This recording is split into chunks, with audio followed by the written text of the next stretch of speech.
There is a spacecraft traveling through interstellar space right now, at this exact moment. As you read these words, as you breathe, as the room around you sits in its ordinary quiet, a machine built by human hands is moving through territory no object from Earth has ever occupied before. It is moving at 38,000 miles per hour through the space between stars. It has been moving for nearly 50 years without stopping, without slowing, without any possibility of stopping or slowing, because there is nothing out there to stop it and nothing to slow it against. Just the void, just the cold, just the absolute silence of interstellar space, stretching in every direction for distances that make every scale of measurement familiar to human experience collapse into meaninglessness. And it is still talking to us. That is the first thing that should stop you. Not the distance, not the speed, not the 50 years of continuous travel through conditions that would destroy any biological thing within seconds. The fact that it is still talking to us, still sending signals home across a distance of over 14 billion miles, signals so faint by the time they arrive that they carry less power than a single snowflake landing on the ground, and yet precise enough, structured enough, meaningful enough that the scientists receiving them can read what the spacecraft is saying with extraordinary accuracy. Voyager 1 is the most distant human-made object in existence. It crossed the boundary between the solar system and interstellar space in 2012, after 35 years of travel, and it has continued outward ever since, into a region of the universe that no instrument had ever directly sampled before. What it found out there, what it has been sending back across those impossible distances, has upended models that took decades to build and raised questions that the most sophisticated minds in planetary science and heliophysics are still working to answer. Not all of them have answers yet. Some of them may not have answers for a very long time. Tonight we are going to follow Voyager 1 to the edge of everything we know and look carefully at what it found there.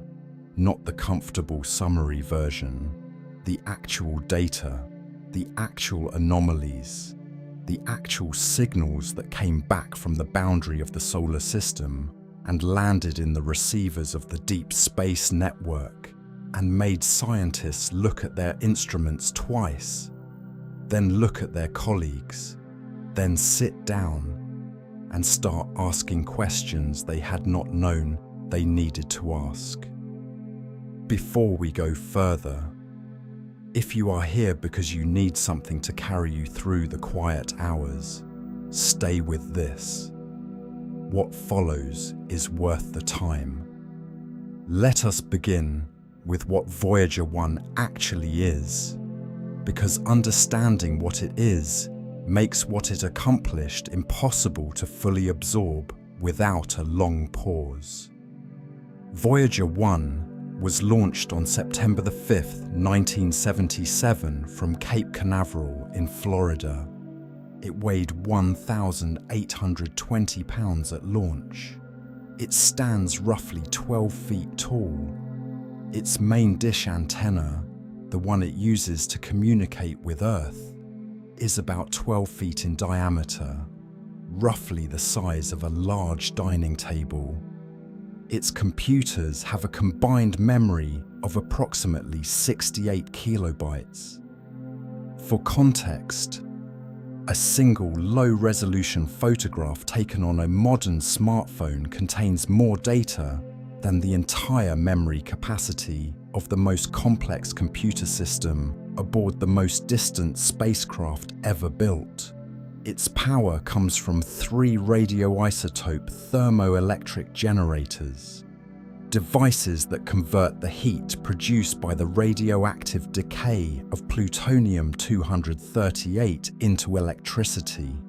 At launch, they produced about 470 watts of power, enough to run a few light bulbs. By 2024, after nearly 50 years of decay, the power output has dropped to approximately 249 watts.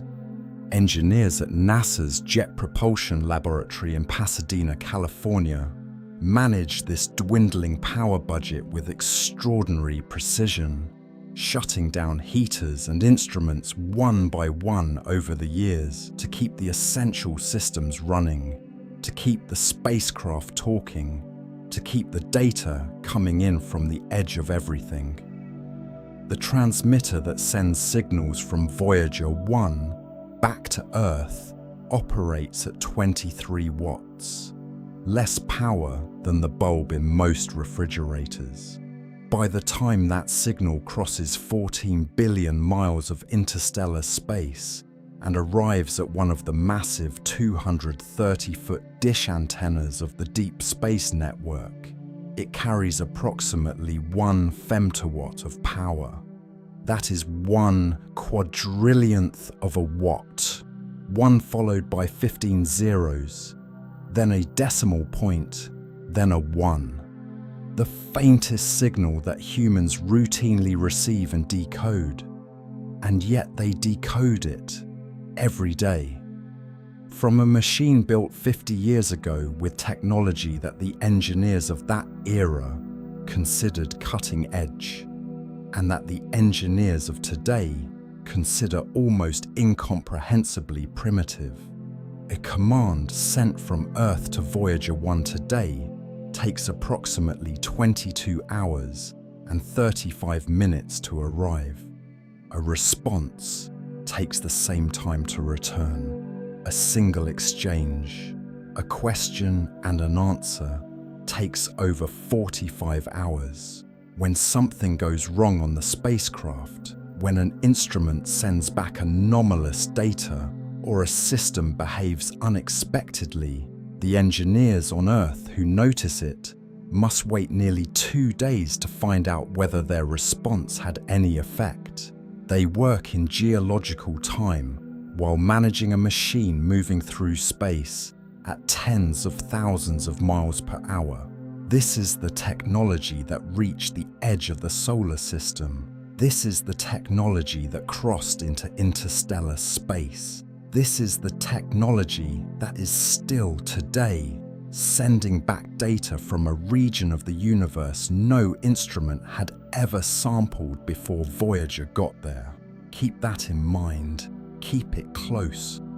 Because what comes next is strange enough without the added weight of knowing the instrument that found it was built with slide rules and punch cards, and the focused ingenuity of engineers who had never done anything like this before, and knew they never would again.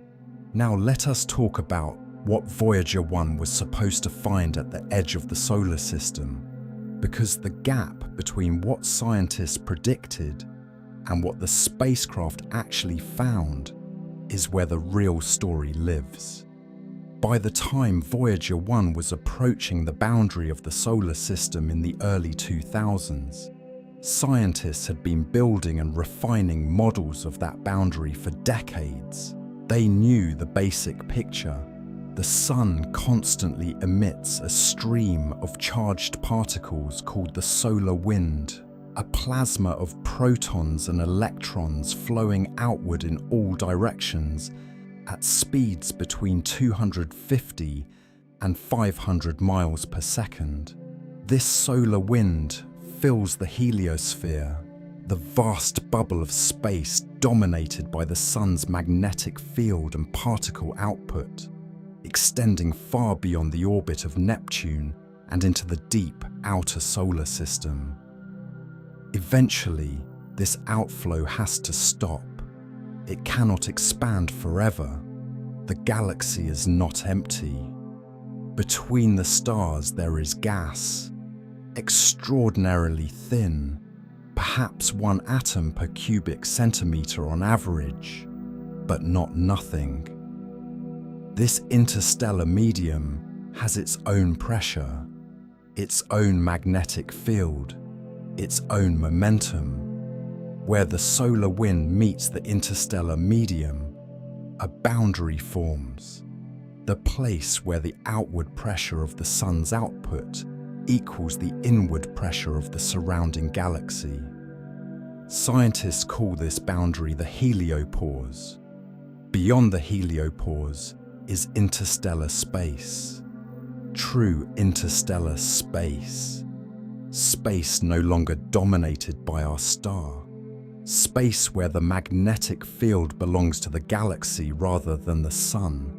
Space where galactic cosmic rays, high-energy particles from supernova explosions, and other violent events across the Milky Way flow freely without the shielding effect of the heliosphere. The models predicted the heliopause would sit at roughly 90 to 100 astronomical units from the Sun. 1 astronomical unit is the distance from Earth to the Sun, about 93 million miles. So 90 to 100 astronomical units meant approximately 8 to 9 billion miles from home. This estimate was based on careful calculations of the solar wind's pressure and the estimated pressure of the interstellar medium, refined over years of theoretical work and computational modeling. Before reaching the heliopause, the models predicted Voyager would encounter a shock wave called the termination shock, the place where the solar wind slows abruptly from supersonic to subsonic speed as it begins to feel the pressure of the interstellar medium pushing back. This was expected around 75 to 90 astronomical units. Between the termination shock and the heliopause would be a turbulent transition zone called the heliosheath. Solar wind plasma that had been slowed and compressed and heated, flowing chaotically outward while being gradually contained by the galactic pressure from beyond. The crossing of the heliopause itself was expected to be relatively clean. The models predicted that over a period of weeks to months, Voyager's instruments would detect a sharp drop in solar wind particles, a sharp rise in galactic cosmic rays, and a rotation of the magnetic field direction as the spacecraft moved from the sun-dominated field of the heliosphere to the galaxy-dominated field of interstellar space. A clear transition, a legible boundary, a moment the instruments would capture and the scientists would recognize. The models were built by serious scientists, using the best available data and the most sophisticated computational tools of their era. They were not guesses, they were predictions, the kind of predictions that science is supposed to make and that reality is supposed to confirm or deny. Reality denied almost all of them, not gently, not at the margins, in ways that forced fundamental revisions to the picture of what the outer solar system actually looks like, and how the boundary between our star's domain and interstellar space actually behaves. Let us go through what happened, what Voyager 1 actually found, and why some of what it found is still not fully explained. The termination shock was the first surprise. Voyager 1 reached it on December 16, 2004, at a distance of 94 astronomical units from the Sun, already beyond the predicted range of 75 to 90 astronomical units from the Sun. But the surprise was not just the distance. The surprise was the behavior of the boundary itself. Voyager had actually detected the termination shock earlier, in August 2002 at 85 astronomical units. and then lost it. The boundary moved. The increased solar wind output from a period of heightened solar activity pushed the termination shock outward past the spacecraft. Voyager found itself back in the supersonic solar wind as the boundary retreated ahead of it. Then in 2003, the shock washed back over the spacecraft again as solar activity decreased and the boundary moved inward. Then finally, in December 2004, Voyager crossed and stayed crossed, settling into the slower, denser, hotter plasma of the Helios Heath. The boundary of the solar system was breathing, expanding and contracting in response to the activity of the sun billions of miles away.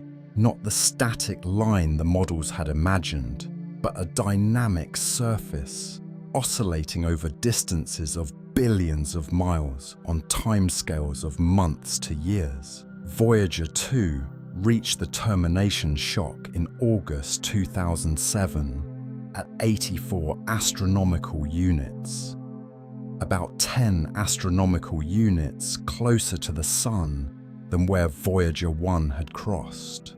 Both spacecraft were heading in different directions. If the heliosphere were a perfect sphere, they should have crossed at the same distance. They did not. The difference confirmed what some scientists had suspected, but never been able to prove directly. The heliosphere is not a sphere. It is compressed in the direction the Sun is moving through the galaxy, extended in other directions, asymmetric in ways the early models had not fully captured. This was the first confirmed direct measurement of the heliosphere's shape. It came not from any calculation or model, but from two spacecraft crossing the same boundary in two different places at two different distances, and the difference between those distances telling the story that no instrument at Earth could have told.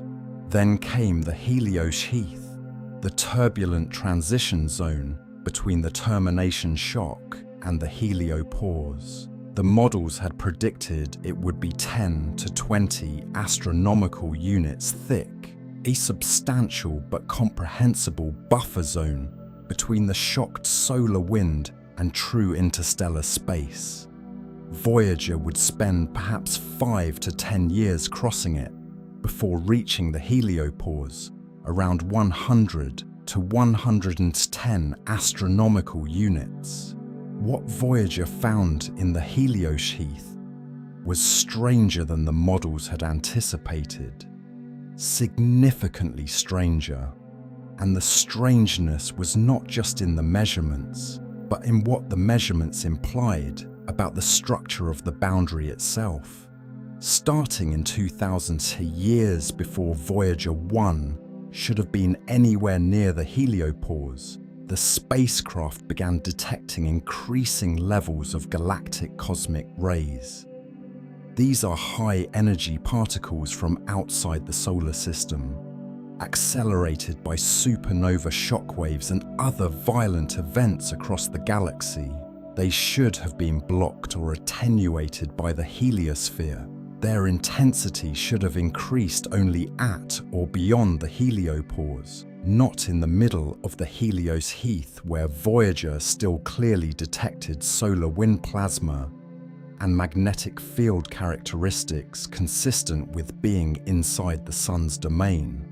Simultaneously, lower energy particles originating from the Sun, particles that should have been present throughout the Helios Heath, began decreasing. Not at the heliopause where they were supposed to disappear, in the middle of the Helios Heath, hundreds of astronomical units away from any predicted boundary. Something was letting galactic cosmic rays in and letting solar particles out from a distance, well inside where the actual edge should have been.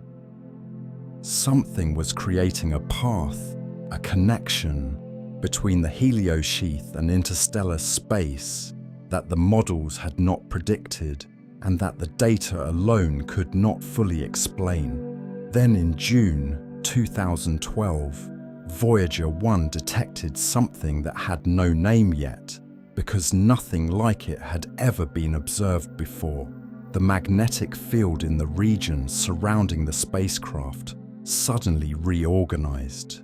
Instead of the tangled, turbulent field expected in the helios heath, the field lines aligned, pointing directly radially outward from the Sun, perfectly organized, as if something had smoothed and straightened them, and particles were flowing along these field lines in both directions simultaneously. Solar particles moving outward, galactic cosmic rays moving inward, along the same organized channels, through the same ordered structure. It was as if the magnetic field of the heliosphere and the magnetic field of the galaxy had connected directly, creating pathways along which particles could flow freely between the two regions without crossing the heliopause. As if the boundary between inside and outside had become, in some sense, permeable, not broken, not absent, but connected in a way that allowed exchange across what was supposed to be a separating surface. Scientists called it the magnetic highway, because that is what it functioned as, a structured channel through which traffic moved in both directions between two regions that were supposed to be separated. No model had predicted it. No theoretical framework had anticipated it. It emerged from the data as something genuinely new, a phenomenon that required not just explanation, but the creation of new conceptual vocabulary to describe what was being observed. Voyager 1 spent approximately 2 months in the magnetic highway. During that time, the cosmic ray intensity was higher than anywhere else in the helios heath. The solar particle intensity was lower. The spacecraft was, in some meaningful physical sense, already sampling interstellar space, even though it had not yet crossed the heliopause. Then on August 25th, 2012, everything changed at once. Solar wind particles essentially disappeared, not gradually, not over weeks or months, as the models had predicted the transition would occur. Over approximately 3 days, the density of solar wind plasma dropped to levels so low they were barely detectable. Simultaneously, galactic cosmic ray intensity jumped to a new steady level, higher than anything recorded inside the heliosphere, and stayed there. By every measure of particle physics, the spacecraft had crossed the heliopause. It had left the solar system. It was in interstellar space, except the magnetic field did not rotate. Every model of the heliopause crossing had predicted that when Voyager crossed from the heliosphere into interstellar space, the magnetic field direction would change. The Sun's field in the heliosphere runs in a specific direction, determined by the Sun's rotation and the outward flow of the solar wind. The galactic field beyond the heliopause should run in a different direction, oriented by the large-scale structure of the Milky Way's magnetic environment rather than by our star. The crossing should have been marked by a rotation of the field, not necessarily a dramatic flip, but a measurable change in direction, signaling the transition from one magnetic domain to another. There was no rotation. The field direction, after August 25th, 2012, was essentially the same as before. The particles had changed completely. The field had not changed at all. This created a scientific controversy that lasted more than a year. Some researchers argued Voyager had crossed the heliopause. The particle data was unambiguous. Others argued it could not have crossed because the magnetic field had not rotated. Perhaps it was in some intermediate region. Perhaps the heliopause had multiple layers. Perhaps something about the local geometry of the boundary in that direction was different from what the models assumed. In September 2013, NASA officially announced that Voyager 1 had entered interstellar space on August 25, 2012. The spacecraft was at 121 astronomical units from the Sun, approximately 11.2 billion miles. The scientists eventually concluded that the galactic magnetic field in the specific region where Voyager crossed happened to run roughly parallel to the Sun's field, not because of any physical connection between the two, by geometric coincidence. The field in interstellar space near the heliopause, in that particular direction, happened to point the same way as the heliospheric field on the other side. The boundary had been crossed. The field rotation had not occurred. Both things were simultaneously true because the universe does not organize itself according to the convenience of theoretical models. 121 astronomical units. The heliopause was not at 90 to 100 astronomical units as predicted.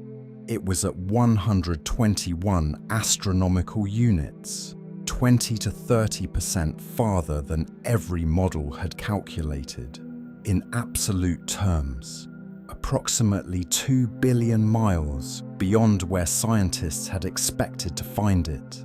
The heliosphere is significantly larger than the models had assumed. The interstellar medium in our local region is apparently less dense, exerting less pressure than the estimates had suggested.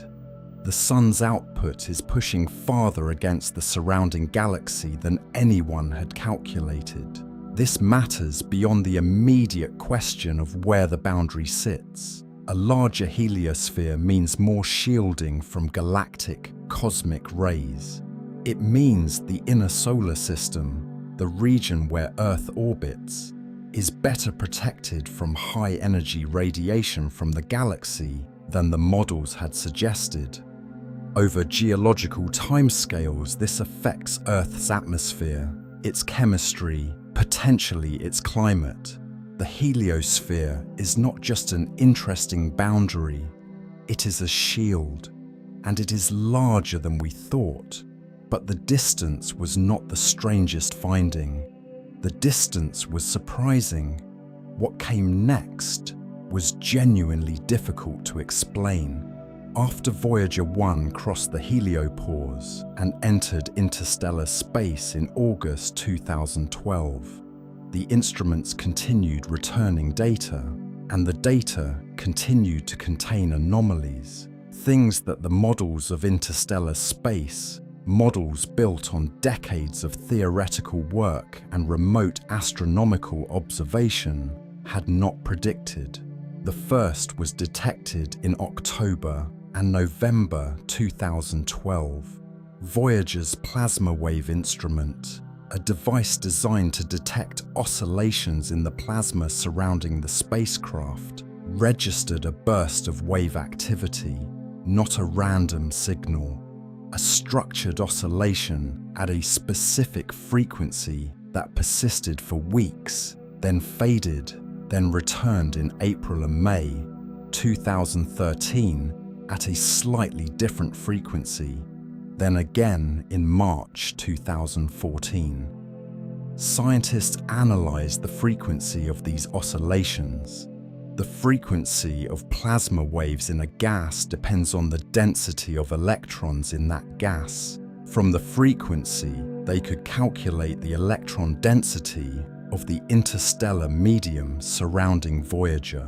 and the density they calculated was approximately 0.08 electrons per cubic centimeter, consistent with being in interstellar space rather than the Helios heath. But that was not what made the waves significant. What made them significant was where they came from. Each burst of plasma waves traced back to a solar event, a coronal mass ejection or a period of intense solar activity would send a pulse of enhanced solar wind outward through the heliosphere. That pulse would travel at supersonic speed through the Helios heath, hit the heliopause, and launch a pressure wave into the interstellar medium beyond. The wave would travel outward through the interstellar plasma, much more slowly than the solar wind, at roughly the local sound speed, and eventually pass over Voyager. When it did, the plasma wave instrument would detect it. The sun was generating shock waves that were propagating into interstellar space, not just reaching the boundary, crossing it, traveling through the medium between the stars, making the interstellar medium ring with the echo of events happening in the solar atmosphere billions of miles away. Scientists named these events tsunami waves, and they used them for something unexpected, to confirm that Voyager had actually crossed the heliopause and was measuring genuine interstellar plasma. The waves traveled through interstellar medium. Voyager detected them. Therefore, Voyager was in interstellar medium. The phenomenon that no one had predicted became the tool that settled the debate. But the tsunamis raised a question that the confirmation they provided did not answer. How far do these waves travel? The sun generates them continuously.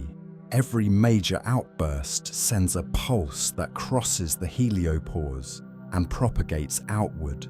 Do these waves travel 10 astronomical units into interstellar space before dissipating? 50 astronomical units? 100 astronomical units? Could they travel far enough to affect the properties of the medium around nearby stars? Could they be detected by a civilization orbiting another star? We do not know. Voyager can only measure what it encounters. It cannot map the wave's propagation or determine how far they travel before their energy dissipates into the background. The question is real, and the answer is genuinely unknown. Then there is the magnetic field anomaly that still does not have a fully satisfying explanation. After Voyager 1 crossed the heliopause, and the field direction remained unchanged, parallel to the heliospheric field rather than rotated to a new galactic orientation, scientists concluded this was a geometric coincidence specific to the direction and location of Voyager's crossing. The local galactic field in that region happened to run parallel to the solar field, an unusual but not impossible situation. Then Voyager 2 crossed the heliopause in November 2018 at 119 astronomical units heading in a different direction, and Voyager 2 did detect a magnetic field rotation approximately 20 degrees. Not dramatic, not the large rotation the models had originally predicted, but measurable, real, confirming that the galactic field in the region where Voyager 2 crossed was oriented differently from the field in the heliosphere. So the field in interstellar space near the heliopause varies by direction. At the location where Voyager 1 crossed, it runs roughly parallel to the heliospheric field. At the location where Voyager 2 crossed, it is rotated approximately 20 degrees away. two crossing points separated by perhaps 100 astronomical units in space along different trajectories, and the interstellar magnetic field is measurably different at each. This means the local galactic magnetic field is not uniform. It varies over scales of tens to hundreds of astronomical units. It has structure that the models built before we had any direct measurements of it could not have predicted because we had no data on which to base a prediction. The implications of this matter beyond the immediate question of what field Voyager detected. Galactic cosmic rays, the high-energy particles that bombard the solar system from outside, travel along magnetic field lines. Their paths are bent and channeled by the field structure. If the local galactic field is non-uniform, varying over scales of hundreds of astronomical units, then cosmic rays entering the heliosphere from different directions experience different magnetic environments. Some directions may channel more cosmic rays toward the inner solar system. Others may deflect them away. The cosmic ray exposure of Earth and other inner planets depends on the local galactic magnetic field structure in a way that our models, built before we had any direct measurements, could not have accurately captured. Both Voyager spacecraft detected directional anisotropy in the galactic cosmic rays, more coming from some directions than others. The pattern was not what the models predicted. More came from directions other than the galactic center, despite the galactic center having the highest density of massive stars and supernovae that produce cosmic rays. The explanation likely involves the structure of the galactic magnetic field channeling and scattering cosmic rays in ways that make the apparent source distribution different from the actual source distribution, but the specific structure doing the channeling is not fully mapped. Voyager gave us two data points, two measurements from two locations along two trajectories. What the field does between those points in other directions at larger distances remains unmeasured. There is one more signal from Voyager 1 that deserves particular attention, one that took years to explain, and whose explanation, when it came, raised as many questions as it answered. In 2020, 8 years after Voyager 1 crossed the heliopause, the spacecraft detected something unexpected in the plasma surrounding it. The electron density of the interstellar medium was higher than previous measurements had indicated, not dramatically higher, but measurably, consistently higher, and the measurement was persistent, not a brief anomaly that could be attributed to a passing plasma wave, but a sustained change in the properties of the medium Voyager was moving through. Scientists worked to understand what was causing it. One possibility was that Voyager had moved into a denser region of the local interstellar medium, that the medium is not uniform at the scales Voyager is sampling, and that the spacecraft had crossed into a patch of slightly higher density gas. Another possibility was related to the plasma wave events, to the tsunami waves propagating outward from the Sun. Each wave that passed over Voyager temporarily compressed and heated the interstellar plasma. After the wave passed, the plasma might not return immediately to its pre-wave state. The cumulative effect of multiple waves over years might be leaving a signature in the local density that was not present when Voyager first crossed the heliopause.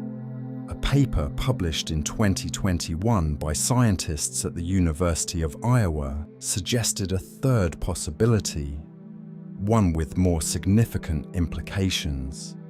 The measurements might be detecting a gradual increase in plasma density as Voyager moves further from the heliopause into the undisturbed interstellar medium, as if the region immediately outside the heliopause is slightly depleted, hollowed out by the long-term interaction with the heliosphere, and the true undisturbed density of the local interstellar medium is somewhat higher than what Voyager sampled in the first years after crossing. If this is correct, it means our estimates of the local interstellar medium density, estimates that feed directly into models of the heliosphere's size and shape and shielding properties, are based on measurements taken in a region that the Sun has itself modified. The heliosphere has been pushing against the interstellar medium for billions of years. In the region immediately outside the heliopause, it may have created a bubble of slightly lower density gas, a cavity in the surrounding medium carved out by the Sun's output, and Voyager, crossing from inside that cavity outward, would have measured the cavity's properties first and only later begun to sample the undisturbed medium beyond it. If the true interstellar medium density is higher than the cavity density, then the pressure pushing back on the heliosphere is higher than current models assume, which means the heliosphere should be smaller than current models predict, which contradicts the observation that the heliopause was found 20 to 30% farther from the Sun than the models predicted. These two findings, the heliopause farther out than predicted and the interstellar medium possibly denser than the measurements immediately outside the heliopause suggested, do not fit together neatly. Resolving the tension between them requires either revising the estimates of the solar wind's outward pressure or revising the understanding of the local interstellar medium structure, or both. The data from two spacecraft moving in two directions through a region of space no instrument has ever sampled before is not sufficient to resolve a question this complex. It is sufficient to reveal that the question exists and that the answer we had was not the right one. This is where the story stands.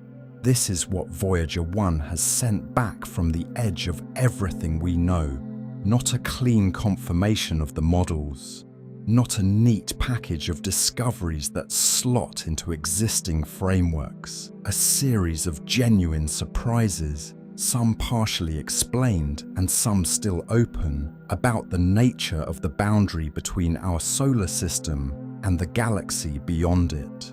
The boundary is farther than we thought. Its shape is asymmetric in ways we did not fully anticipate. The transition across it is complex and prolonged and dynamic rather than clean and sharp and static. The magnetic highway is a phenomenon no model predicted. The tsunami waves propagate into interstellar space in ways nobody had calculated. The magnetic field varies in direction across the local region in ways that affect how cosmic rays reach us. The density of the local interstellar medium may be structured by the Sun's own long-term influence in ways that make our measurements of it complicated and potentially circular. None of this means the models were wrong in any fundamental sense. The basic physics, solar wind meets interstellar medium, pressure equalizes, boundary forms, is correct. The boundary exists where the physics says it should exist, but the details of that boundary, the fine structure of the transition, the properties of the medium immediately beyond it, the behavior of magnetic fields and particle flows across it, all of this turned out to be richer and stranger and more complex than the models captured. This is always what happens when a prediction meets reality. Reality is more detailed than the prediction. The universe has more going on than the model accounts for, and the gap between the prediction and the reality is exactly where the interesting science lives. Let us talk about what it actually means to receive a signal from Voyager 1. Because the phrase Voyager sent back a signal appears in headlines and science articles with a casualness that completely fails to convey what is actually happening when that signal arrives. The Deep Space Network is a collection of 3 large antenna complexes located at Goldstone in the Mojave Desert of California, near Madrid in Spain, and near Canberra in Australia. They are spaced approximately 120 degrees apart around the Earth, so that as the planet rotates, at least one complex always has a clear line of sight to any spacecraft in the outer solar system. Each complex contains multiple antennas, the largest of which are 230 feet in diameter, roughly the height of a 20-story building, shaped into a precise parabolic dish that focuses incoming radio waves onto a receiver at the focal point with extraordinary accuracy. When Voyager 1 transmits a signal, it does so at a power of 23 watts. The signal travels outward from the spacecraft in all directions, spreading as it goes, its intensity decreasing with a square of the distance. By the time it has crossed 14 billion miles of interstellar space and arrived at one of the Deep Space Network's massive dishes, the power in that signal is approximately 1 femtowatt. That is 10 to the power of -15 watts, 1 quadrillionth of a watt. To give a sense of scale, the energy in that signal is so small that it would take 3 billion years of continuous reception to accumulate enough power to light a single LED for 1 second. And yet the engineers at the Deep Space Network read that signal every day. They pull it out of the cosmic background noise, using receivers cooled to near absolute zero to eliminate thermal noise. Using sophisticated signal processing algorithms to distinguish Voyager's structured transmission from the random electromagnetic hiss of the universe. Using dish antennas so precisely calibrated that they can point to within a fraction of an arc second, a tiny fraction of the apparent diameter of the Moon, and hold that pointing as the Earth rotates and the spacecraft moves and the signal continues to arrive across its impossible distance. The signal travels at the speed of light. Light speed in a vacuum is approximately 186,000 miles per second. At that speed, crossing 14 billion miles takes approximately 22 hours and 35 minutes. When you look at data returned by Voyager 1 today, you are looking at measurements the spacecraft made yesterday. When engineers send a command to the spacecraft, they send it knowing they will not know whether it worked for 45 hours. They plan for this. They have always planned for this. The entire operational framework for managing Voyager was built around the reality of communication delays that grow longer every year as the spacecraft moves farther away. In November 2023, something went wrong with Voyager 1. The spacecraft began returning garbled data, not the structured, interpretable scientific and engineering telemetry that had been flowing back continuously for nearly half a century, but corrupted information that made no sense. The flight data system, One of the 3 computer systems aboard the spacecraft was sending data through the wrong memory location. The data was arriving, but it was unreadable. The engineering team at JPL spent 5 months trying to diagnose the problem from 14 billion miles away, each diagnostic attempt requiring a 45-hour round-trip communication cycle. They could not simply reboot the system. Voyager's computers do not work like modern computers. They do not have the safety nets and recovery protocols that contemporary systems take for granted. Every intervention had to be thought through completely before being sent, because there was no opportunity for rapid trial and error. A wrong command could make the situation worse. A right command had to wait 22 hours to arrive, and then another 22 hours to confirm it had worked. In April 2024, the team identified the specific memory chip that had failed.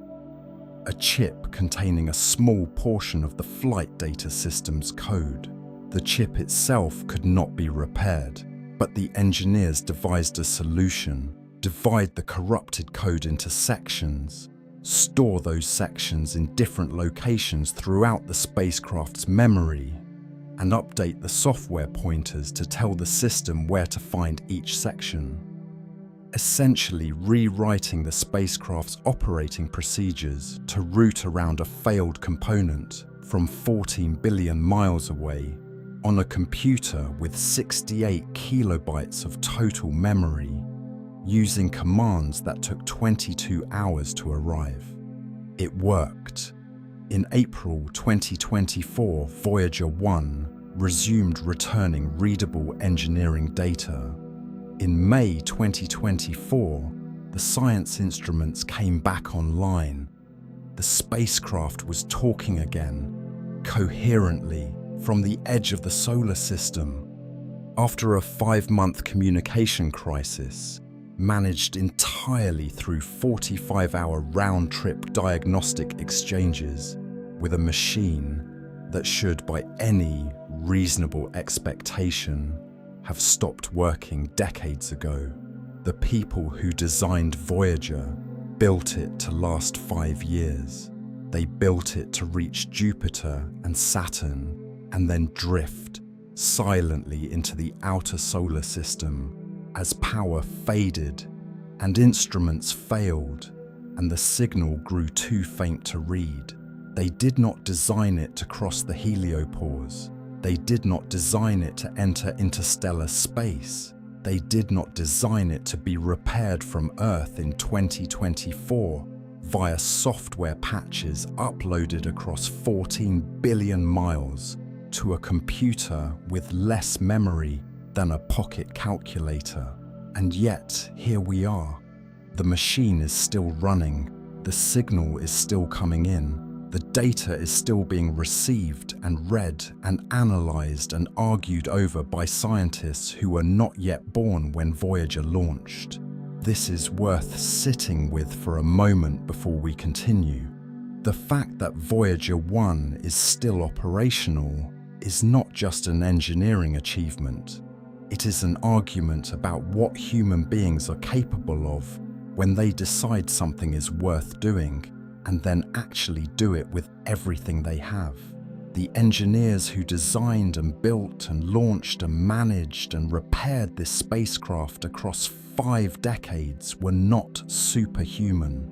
They were human beings doing careful work with the best tools available to them, building something designed to outlast their own involvement with it, leaving instructions and knowledge and contingency plans for people who had not yet joined the program. It is a relay race run across half a century, and the baton has not been dropped. Now let us go deeper into the specific signals that came back from Voyager 1 that scientists still struggle to fully explain. Because the to 2024 communication crisis was not the first time the spacecraft sent back something unexpected. And the anomalies that preceded the computer failure, the data that had been accumulating for years before anything went wrong with the hardware, contain puzzles that have not yet been resolved. The electron density measurements we discussed earlier, the gradual increase in plasma density detected in the years after the heliopause crossing, remain incompletely explained. The three proposed explanations we outlined each have problems. If Voyager moved into a denser region of interstellar medium, we need to understand why the medium has that structure and what it tells us about the local interstellar environment. If cumulative plasma wave heating is the cause, we need models that can quantitatively account for the magnitude of the density increase from the waves we know occurred. If the heliopause has carved a low-density cavity in the surrounding medium, we need to reconcile the implied higher ambient density with the observation that the heliopause is farther from the Sun than a higher density medium would predict. None of these three explanations has been ruled out. None has been confirmed. The data constrains the possibilities, but does not uniquely identify one of them as correct. This is science in progress, not a mystery that will never be solved, but a question that the currently available data cannot yet answer, and that will require either new analysis techniques, new theoretical models, or new spacecraft to resolve. The directional anisotropy of galactic cosmic rays is another signal from the edge that remains incompletely explained. Both Voyager spacecraft detected more cosmic rays arriving from certain directions than others. The distribution does not match the predicted distribution from the known sources of cosmic rays in the galaxy. The galactic center, where stellar density and supernova rates are highest, and where the most cosmic ray production occurs, does not appear to be the dominant source direction in the local measurements. Understanding why requires mapping the galactic magnetic field structure in detail across the local interstellar neighborhood, a region spanning perhaps hundreds of light years in multiple directions. Voyager gives us two measurement points. Two, in a region of space that spans hundreds of light years. The map we can draw from those 2 points is roughly equivalent to trying to understand the topography of a continent from measurements taken at 2 locations. The interstellar probe concept, a mission designed from the start to go farther and faster and in a different direction than Voyager, carrying modern instruments specifically designed to address the questions Voyager raised, has been under study at NASA and in the scientific community for years. The science goals are clear, the technical path is defined. What is missing is funding and the political will to commit to a mission whose primary scientific returns would come in the 2070s or 2080s. A timeline that makes the decisions feel abstract and the payoffs feel distant to the budget cycles and political cycles that fund large space missions. This is one of the recurring tensions in deep space exploration. The timescales of the science and the timescales of the institutions doing the science are profoundly mismatched. Voyager was launched in 1977 and made its most significant scientific discoveries in the 2000s. 40 years after launch, 20 to 30 years after the people who conceived and built the mission had retired or died, the scientists who will receive and analyze the most important data from any interstellar probe launched in the 2030s are currently in graduate school or high school or perhaps not yet born. Committing to that kind of multi-generational project requires a relationship with time that institutions find genuinely difficult to maintain, and yet Voyager itself is proof that it can be done. The institutional commitment to keeping the spacecraft operational, to maintaining the deep space network, to training successive generations of engineers and scientists in the arcane knowledge required to communicate with and interpret a 50-year-old spacecraft, has held for half a century. The baton has been passed. The signal has kept coming in. Let us talk about what the signal means. Not technically, not the femtowatts and the plasma wave frequencies and the cosmic ray anisotropy. What it means in the larger sense. What it says about the nature of the enterprise of exploration and what that enterprise is actually for. Voyager 1 is in interstellar space. It is moving through the medium between the stars, the same medium that Proxima Centauri and Alpha Centauri and all the other nearby stars are embedded in. It is sampling, directly and in situ, the environment that any future attempt at interstellar travel would need to cross. It is measuring the radiation environment, the plasma density, the magnetic field structure, the particle populations of the space between solar systems.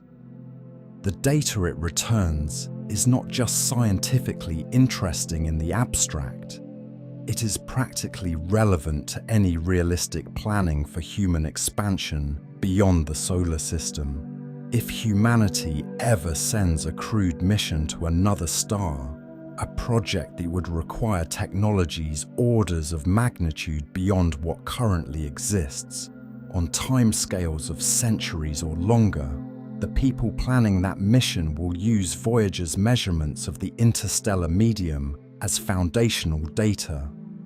The radiation exposure calculations for any crew, the shielding requirements for any spacecraft, the expected plasma interactions, the magnetic field navigation, all of it draws on what Voyager found. Voyager 1 is also moving through this medium at 38,000 miles per hour, which sounds fast until you remember that Proxima Centauri is approximately 25 trillion miles away, and that at Voyager's current speed, it would take approximately 73,000 years to cover that distance, even if it were headed in the right direction, which it is not. The nearest star that Voyager 1 will approach is Gliese 445, which it will pass within 1.6 light-years of in approximately 40,000 years. Not close enough to be considered a visit, not close enough for any gravitational interaction of significance, just a passage through the vast emptiness of interstellar space, in the general direction of a star that will itself have moved by the time Voyager gets anywhere near it. These timescales reveal something important about the nature of the cosmos and our position within it. We are not travelers in the universe in any meaningful sense. We are inhabitants of a small region of it, our solar system, our little bubble of heliospheric space, from which we have managed to send a few machines a short distance beyond the boundary of our home. The machines are extraordinary. The distance they have covered is extraordinary, and it is still, in the scale of things, essentially nothing. A few tens of billions of miles in a galaxy that spans 100,000 light-years, a tiny fraction of even the local neighborhood of stars, a gesture in the direction of the cosmos rather than any real penetration of it. This is not a counsel of despair, it is a counsel of accuracy. knowing where you actually are, knowing the true scale of the challenge, and the true distance between where you are and where you might want to go is the beginning of taking that challenge seriously. Voyager showed us where we are. It showed us what the edge of our home looks like from the inside and then from the outside. It showed us that the edge is farther than we thought and stranger than we modeled and more dynamic than we imagined. And it showed us that crossing it, even in the most literal minimal sense, sending a machine across it and having that machine send data back, required 50 years of continuous effort and ingenuity and institutional commitment and a willingness to keep listening to a signal that keeps getting fainter. Imagine what it would require to actually go there, to send not a machine that drifts for 50 years and arrives at the boundary with 249 watts of power and 68 kilobytes of memory and a 23-watt transmitter, but a machine capable of continuing to the nearest star, or a ship capable of carrying people. The engineering gap between Voyager and any conceivable crewed interstellar mission is so vast that it almost defies rational analysis. Every parameter, power, speed, shielding, communication, life support, navigation, propulsion would need to be improved by factors of thousands or millions. New physics would need to be harnessed. New materials would need to be developed.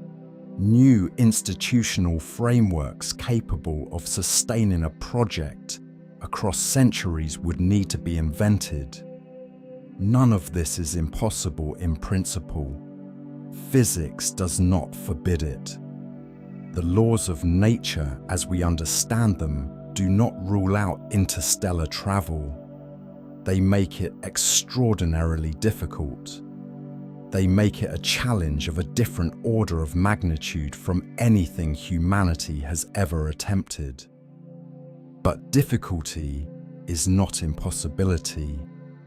And the history of human exploration is a history of doing things that previously appeared impossible because the people doing them decided that the impossibility was a problem to be solved rather than a verdict to be accepted. Voyager was impossible until it wasn't. The idea of sending a spacecraft on a grand tour of all 4 outer planets, using gravitational assists to slingshot from one to the next, arriving at Jupiter and Saturn and Uranus and Neptune on a trajectory that required a planetary alignment occurring once every 176 years. This was an idea that NASA seriously considered not pursuing because it seemed too ambitious, too complex, too dependent on everything going right across a 12-year mission timeline. They pursued it anyway. Everything went right. The data returned transformed our understanding of the outer solar system. The spacecraft kept going. And 50 years later, the signal is still coming in from beyond the heliopause. From interstellar space, from a place no instrument had ever been before. The signal from Voyager 1 is the faintest signal humanity routinely receives from beyond Earth. 1 femtowatt, 1 quadrillionth of a watt, arriving from 14 billion miles away on a schedule of 22 hours and 35 minutes per one-way transmission, carrying information about the temperature and density and magnetic field and particle populations of the space between stars. Information that no one had before. Information that is changing the models, raising the questions, driving the science. We are listening to it right now, at this moment, as you sit or lie in whatever space you occupy, engineers at Goldstone and Madrid and Canberra are pointed at that specific location in the sky where Voyager 1 is, tracking it as the Earth rotates, pulling that femtowatt signal out of the cosmic noise, reading the data it carries, sending it to scientists who will spend their careers trying to understand what it means. The spacecraft will go quiet eventually. The plutonium will decay past the point where enough power remains to run the transmitter. The estimates put this somewhere around 2025 to 2030 for the last instruments, with full loss of communication perhaps by 2036 at the latest. After that, the signal will stop. The spacecraft will continue moving, 38,000 miles per hour, unchanged, undeterred by the loss of power, because there is nothing to slow it.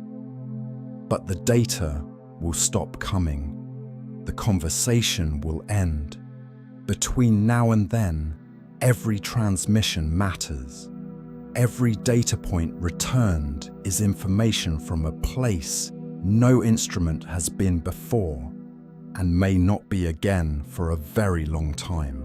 The scientists receiving and analyzing Voyager's data are acutely aware of this. The urgency is quiet, but real. The window is closing. The signal is getting fainter. The power is diminishing. And there is still so much that the data does not yet explain. The magnetic highway, whose mechanism is still not fully understood. The plasma density increase, whose cause has not been definitively identified.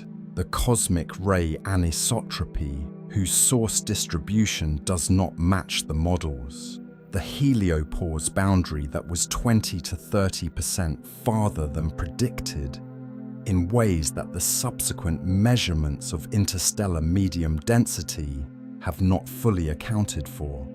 The tsunami waves, whose propagation distance into interstellar space is unmeasured. The magnetic field variation across the local region, whose structure affects cosmic ray access to the inner solar system in ways we cannot yet quantify. These are not small puzzles. They are fundamental questions about the nature of our stellar neighborhood, about how our sun interacts with the galaxy, about how the galaxy shapes the environment within which our solar system exists, about the properties of the medium through which any future mission to another star would need to travel. Voyager 1 raised all of them. Its signal from the edge is full of information we have not finished extracting and implications we have not finished following. The spacecraft is out there right now, moving, transmitting, crossing territory that no instrument from Earth had ever reached before it arrived. Each day it moves approximately 900,000 miles further into interstellar space. Each day the signal takes a fraction of a second longer to arrive. Each day the power drops a tiny bit more. Each day the window narrows. And each day the engineers at the Deep Space Network point their enormous dishes at that precise location in the sky and listen. And the signal comes in, and the data is read, and the science continues. When the last transmission fades, when the power drops below the threshold required to operate the transmitter, and the last structured signal makes its 22-hour journey to Earth and is received and decoded and logged as the final entry in a dataset that began accumulating in 1977, Voyager 1 will not stop. It will not slow. It will not drift to a halt. in the way that a car runs out of gas or a ship runs out of fuel. There is nothing to slow it. Space is not empty in the sense of being a perfect vacuum. We have established that. But it is empty enough that the drag on a small spacecraft moving through it at 38,000 miles per hour is negligible across timescales of thousands of years. Voyager will continue moving at essentially its current velocity for an effectively unlimited time. For the first few thousand years after the signal stops, nothing of significance will happen. The spacecraft will move deeper into the local interstellar medium, the same medium its instruments measured while they were still operating, now unmeasured, passing through the spacecraft without being detected, unrecorded, uninterpreted. The magnetic field will continue varying around it. Plasma waves will continue passing through it. Galactic cosmic rays will continue striking it, but no instrument will measure any of this. The data will not come back because there will be no power to send it and no instrument to collect it. The structure of the spacecraft will remain intact for a very long time. The deep cold of interstellar space, temperatures close to absolute zero in terms of the thermal radiation environment, is in some ways a preservative. There is no oxidation in a vacuum, no moisture, no biological processes, no chemical weathering of the kind that breaks down materials on Earth. The metals and plastics and composites that make up Voyager's structure will not rust or rot or dissolve. They will be struck occasionally by cosmic rays that damage the crystal structure of metals and degrade polymer chains in plastics, cumulative radiation damage that would eventually, over millions of years, make the materials brittle and structurally compromised. But the pace of this damage is slow enough that the spacecraft will remain recognizably itself, a human-made object with the shape and composition it had at launch, for timescales that dwarf everything that has occurred so far. The golden record, the gold-plated copper disc mounted on the side of each Voyager spacecraft carrying sounds and images from Earth, is designed specifically for longevity. Gold does not corrode. It does not react with the trace gases of interstellar space. It does not degrade under cosmic radiation at the rates relevant to human timescales or even geological timescales. The physical information encoded in the record's grooves, the analog waveforms carrying audio, the binary encoded images, the pulsar map showing Earth's location, will remain physically readable by any instrument capable of reading it for hundreds of millions of years, possibly longer. The record will outlast every geological feature currently present on Earth's surface. It will outlast the Rocky Mountains, the Himalayas, the ocean basins as they currently exist. It will still be there, still physically intact, still carrying its message, when the sun has expanded into a red giant and the inner planets have been consumed. In approximately 40,000 years, Voyager 1 will make its closest approach to another star. The star is Gliese 445, a red dwarf currently located approximately 17 light-years from Earth in the constellation Camelopardalis. Gliese 445 is moving toward our solar system. It is one of the few nearby stars whose proper motion will bring it closer to us, rather than farther over the next several tens of thousands of years. By the time Voyager 1 approaches it, the star will be approximately 3.45 light-years from Earth, significantly closer than it is today. Voyager will pass within approximately 1.6 light-years of it. 1.6 light-years. That sounds close relative to the current 4+ light-year distances to the nearest stars. In absolute terms, it is approximately 9.4 trillion miles. Voyager will not enter the star's planetary system if it has one. It will not be gravitationally captured. It will not slow down or change direction in any meaningful way. It will simply pass.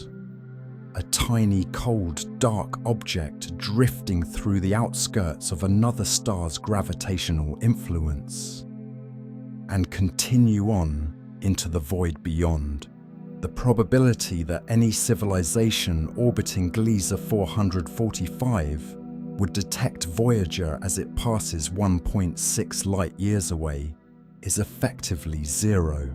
The spacecraft is small, cold, dark, and moving at a speed that would make it unremarkable even if it were close enough to detect. It emits no radio signal. It produces no thrust.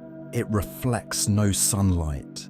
There is no sunlight at 1.6 light-years from even the closest star. It is, from any external perspective, indistinguishable from the countless cold dark objects that drift through interstellar space from the remnants of planetary formation and collision events across the history of the galaxy. The golden record changes nothing about this detectability. It is not a beacon. It emits no signal. It requires physical retrieval of the spacecraft and the record, and an instrument capable of reading an analog groove at the correct rotational speed with a stylus of the correct geometry. These requirements are spelled out in diagrams etched onto the record's aluminum cover, instructions for reading the record in a format designed to be decipherable by any sufficiently advanced intelligence.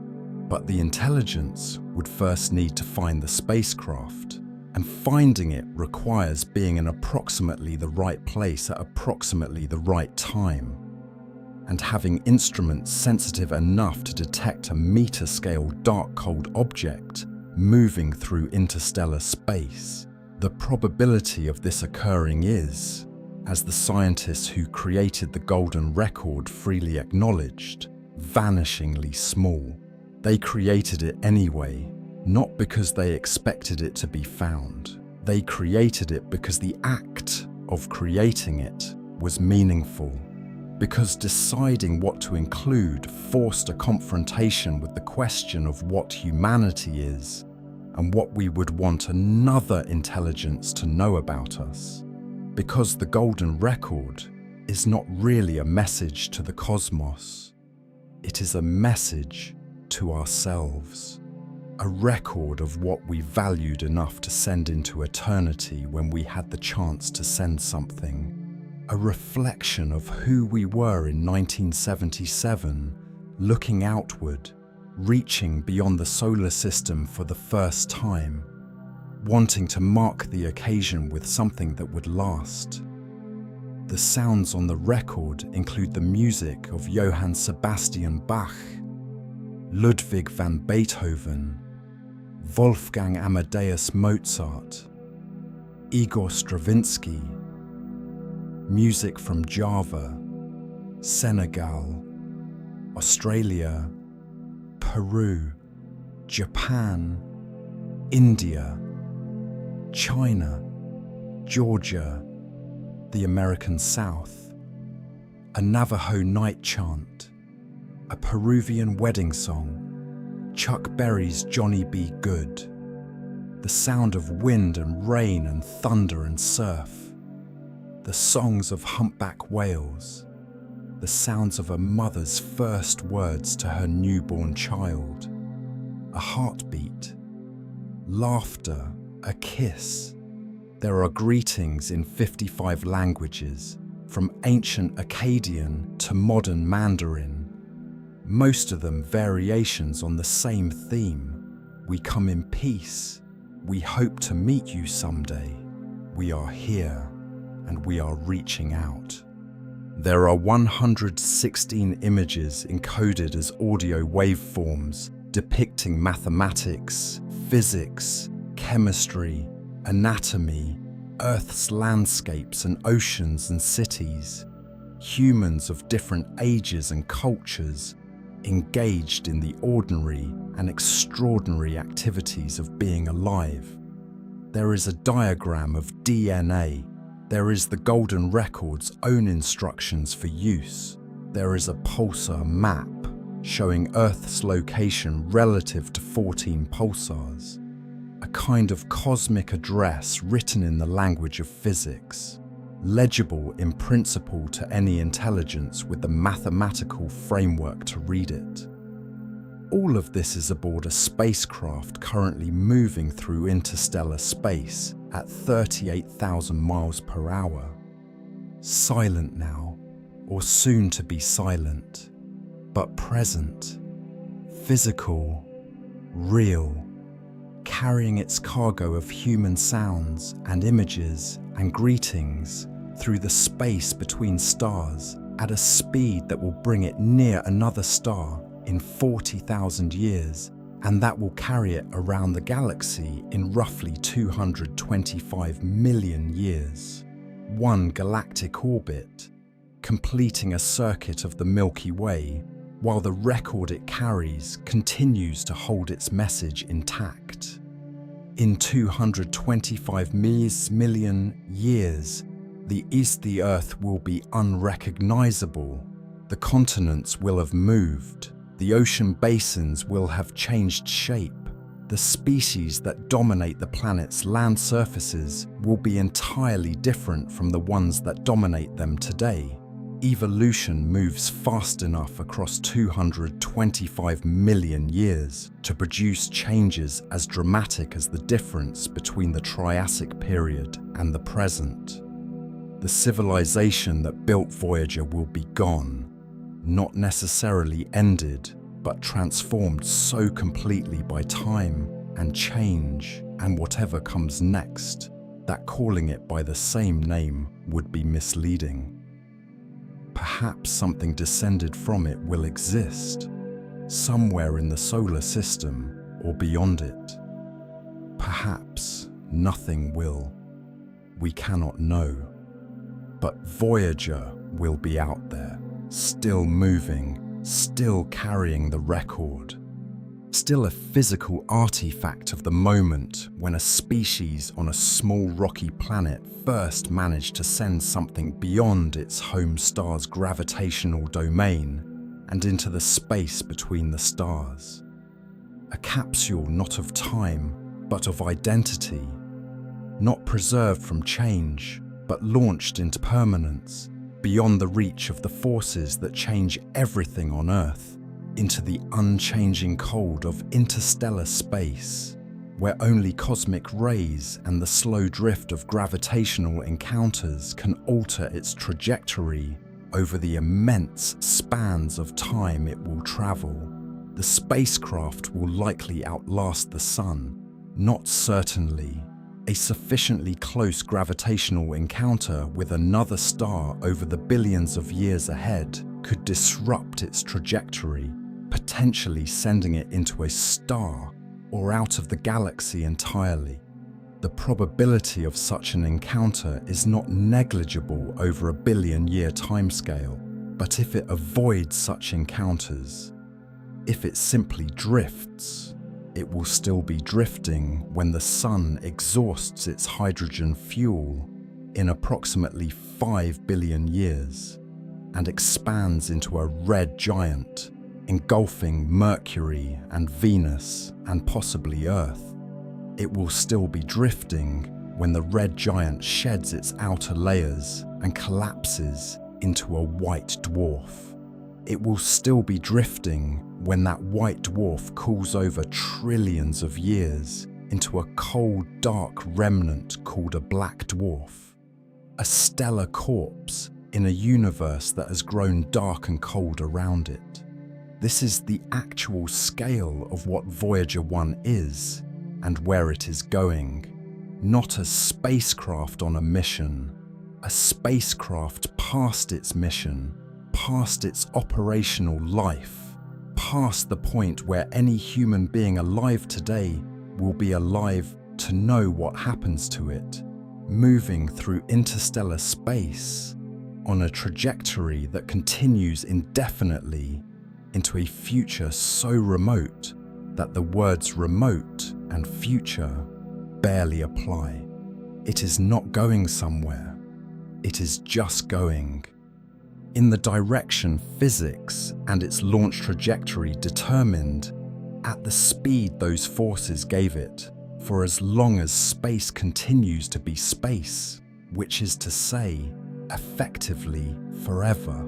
The signal it sent us is perhaps the most remarkable thing about it, not the signal it sent in 2023, when the computer malfunctioned and the data was corrupted and the engineers at JPL spent 5 months diagnosing and repairing a problem from 14 billion miles away, not the signal it sent in 2012 when the plasma wave instrument detected the first tsunami wave in interstellar space and the scientists realized what they were looking at, not the signal it sent in August 2012 when solar particles disappeared and cosmic rays jumped and the heliopause was crossed and Voyager became the first human-made object in interstellar space. The most remarkable signal Voyager sent was the entire aggregate of everything it transmitted across 50 years of operation, every magnetometer reading, every plasma wave frequency, every cosmic ray count, every electron density measurement, every temperature and pressure and particle flux value from the termination shock, the heliosheath, the magnetic highway, the heliopause crossing, the interstellar medium beyond, the totality of the dataset, petabytes of information collected across half a century by instruments built from 1970s technology running on a dwindling power budget managed by successive generations of engineers who kept the conversation going for longer than anyone had imagined possible. That data set is a portrait of the edge of our solar system, the first portrait ever taken, the only portrait that exists from direct in situ measurement. It is incomplete. 2 spacecraft on 2 trajectories cannot map a 3-dimensional boundary that spans billions of miles in every direction. It is constrained by the sensitivity of instruments designed 50 years ago. It contains anomalies whose explanations are still debated and questions whose answers require data that Voyager cannot provide. But it is real. It is based on direct measurement of conditions at the boundary rather than inference from distant observation. It changed what we know about where the solar system ends and interstellar space begins. Before Voyager, the heliopause was theoretical, a prediction, a feature in a model, something expected to exist based on the physics of the solar wind and the interstellar medium, located somewhere in the rough vicinity of 90 to 100 astronomical units from the Sun, with certain predicted properties and a predicted shape and a predicted transition behavior. After Voyager, the heliopause is measured. It is a real boundary at a real location with real properties that were in many ways different from the predictions. It breathes with the solar cycle. It is asymmetric. Its transition zone contains phenomena, the magnetic highway, that nobody predicted. The medium beyond it has a density structure that may reflect the sun's own long-term influence on its surroundings. The magnetic field across it varies by direction in ways that affect how the galaxy's radiation reaches the inner solar system. We know all of this because a machine built with 1970s technology and launched on September 5, 1977, kept working for 50 years and kept sending signals home. And the people responsible for receiving those signals kept listening. And the scientists responsible for interpreting those signals kept working, and the funding kept coming, and the institutional commitment held across half a century and multiple generations of personnel and multiple changes of administration and budget and priority. It is a story about science. It is also a story about what it means to start something you cannot finish yourself. To build something whose greatest value will only be realized long after you are gone. To invest in a project whose returns come not in years but in decades.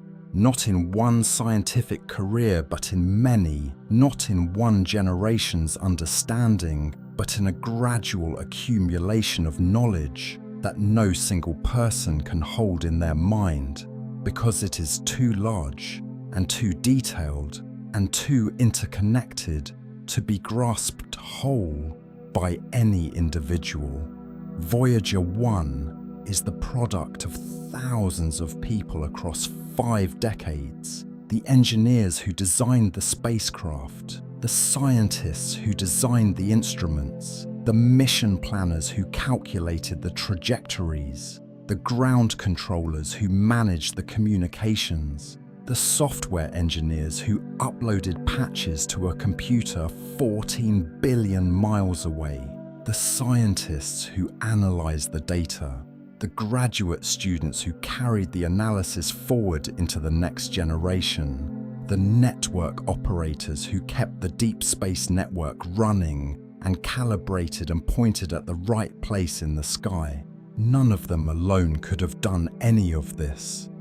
All of them together did something that has no real parallel in the history of human exploration. They sent a machine to interstellar space and read the signals it sent back and learned things that changed the understanding of where our solar system ends and the galaxy begins.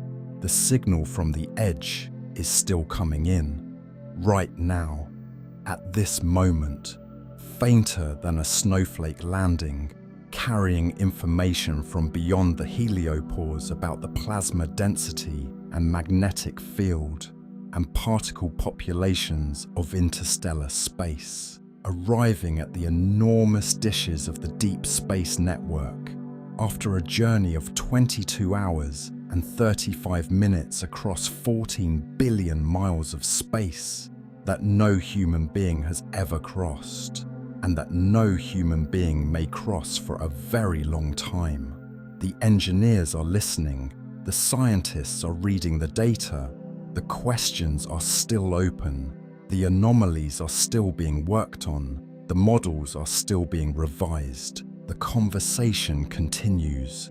For now, let us talk about what Voyager found at the planets.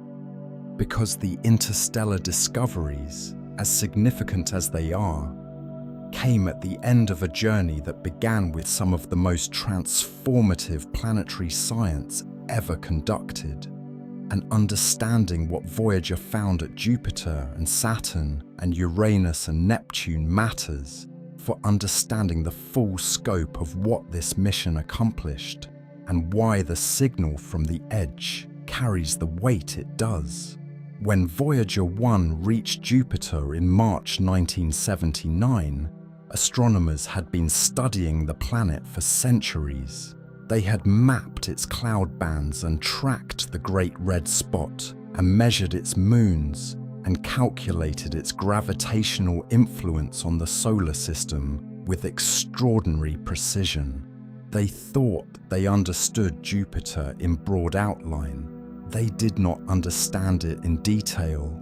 Nobody did, because nobody had ever been close enough to see the details. What Voyager's cameras showed when the spacecraft began returning images from the Jovian system was a planet of staggering complexity operating at scales that made every previous concept of it seem like a cartoon. The atmosphere was not a simple banded structure of alternating east and west winds. It was a seething, churning system of storms within storms, dozens of separate vortices, each larger than any hurricane on Earth, interacting with each other in complex choreographies governed by Jupiter's powerful rotation and the immense energy budget of a planet that radiates more heat than it receives from the sun. The Great Red Spot, the feature that had been observed from Earth since the 1600s and that everyone assumed was simply a very large storm, turned out to be an anticyclone of extraordinary complexity, rising several miles above the surrounding cloud layer, coloured by organic molecules produced by photochemistry in its upper atmosphere, rotating with an internal structure that no ground-based observation had ever resolved. The lightning was real.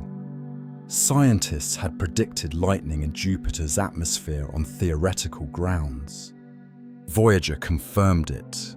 Enormous bolts releasing energies 1,000 times greater than typical terrestrial lightning, flashing in the night side of the planet as the spacecraft flew past, detected by the plasma wave instrument as radio bursts and captured by the cameras as brief, bright flares in the dark hemisphere. The auroras at the poles blazed with an intensity that dwarfed anything on Earth, powered not by the solar wind as Earth's auroras are, but by Jupiter's own magnetic field, sweeping charged particles from the volcanic moon Io into high-energy collision with the polar atmosphere. And then there were the moons. Before Voyager, the 4 large Galilean moons of Jupiter, Io, Europa, Ganymede, and Callisto, were points of light in telescopes. Their sizes were known, their orbital periods were known, their approximate densities and bulk compositions could be inferred from remote observations. Their surfaces were unknown. Nobody had ever seen them. Io was the first shock. Linda Morabito, a navigation engineer analyzing Voyager images to determine the spacecraft's precise position, noticed a faint umbrella-shaped feature extending from the limb of Io in one of the images, a plume of material erupting from the moon's surface and extending hundreds of miles into space, an active volcano on a moon of Jupiter, the first active volcanism ever discovered anywhere beyond Earth. Further analysis revealed that Io was not just volcanically active, it was the most volcanically active body in the solar system. The entire surface was being continuously resurfaced by sulfurous lavas. The volcanic plumes ejected material at speeds exceeding 1,000 miles per hour. The surface showed no impact craters. The geologically rapid resurfacing had erased them all. Colours of yellow and orange and red, from sulfur compounds in various states, created a surface that looked unlike anything previously imagined. a perpetually renewing hellscape driven by the gravitational energy of Jupiter's tidal flexing of Io's interior. Tidal heating. The mechanism was understood theoretically, but had never been observed powering active geology on any world beyond Earth. Jupiter's enormous gravity, combined with the gravitational tugs of Europa and Ganymede pulling Io's orbit into a slight eccentricity, constantly flexes Io's interior. The Moon is squeezed and stretched as it orbits, and the friction of that flexing generates heat deep inside it. Heat that melts rock. Heat that erupts as volcanoes. Heat that makes Io the most geologically alive body in the solar system, despite being far from the Sun and receiving little solar energy. The implications went beyond Io. If tidal heating could power active geology on a moon of Jupiter, it could power active geology and potentially liquid water on other icy moons throughout the outer solar system. It provided an energy source for complexity and chemistry and possibly biology in environments that solar energy could never reach. Europa was the second shock. Its surface was smooth ice, crisscrossed by networks of long linear features, cracks and ridges stretching for hundreds of miles. Regions of chaotic terrain where the ice appeared to have broken apart and been rearranged. Very few impact craters suggesting a young and constantly renewed surface. The patterns in the ice resembled what you would see on Earth's polar ocean ice. Pack ice, broken by currents in liquid water beneath, refreezing in complex patterns as the liquid moved and the temperature fluctuated. Beneath Europa's ice shell, the models suggested there might be a liquid water ocean. Kept liquid not by solar warmth, Europa receives very little, but by tidal heating from Jupiter's gravity, the same mechanism that powers Io's volcanism, but operating more gently on a moon slightly farther out, producing enough heat to maintain liquid water rather than erupting magma, an ocean beneath the ice, dark, cold, under enormous pressure, but potentially liquid, potentially habitable in the broadest sense of that word. Voyager could not prove the ocean existed. The spacecraft flew past too quickly, and its instruments were not designed for the measurements that would have confirmed subsurface liquid water. But the surface features were consistent with an ocean beneath and inconsistent with a fully solid interior. And the implication was profound enough that it changed the trajectory of planetary science for decades afterward. Europa became one of the most scientifically compelling targets in the solar system, not because anyone had confirmed life there, but because anyone who understood the implications of what Voyager had seen understood that the possibility was real and that the question deserved to be answered. Ganymede showed ancient dark terrain covered with impact craters alongside younger, brighter terrain with parallel ridges and grooves. Evidence of geological resurfacing at some point in the past, of an interior that had been active, even if it no longer appeared to be. Callisto was heavily cratered across its entire surface, ancient and geologically dead. A record of the early solar system's bombardment history, preserved in its pristine surface. A contrast to Io's volcanic youth that illustrated the enormous range of geological outcomes possible, even among moons orbiting the same planet. Jupiter also had rings. Faint, made of dust-sized particles, nothing like Saturn's spectacular system but present, confirmed by Voyager 1 images in 1979, the first direct observation of a ring system around Jupiter, hinting that rings might be a common feature of giant planets rather than Saturn's unique characteristic.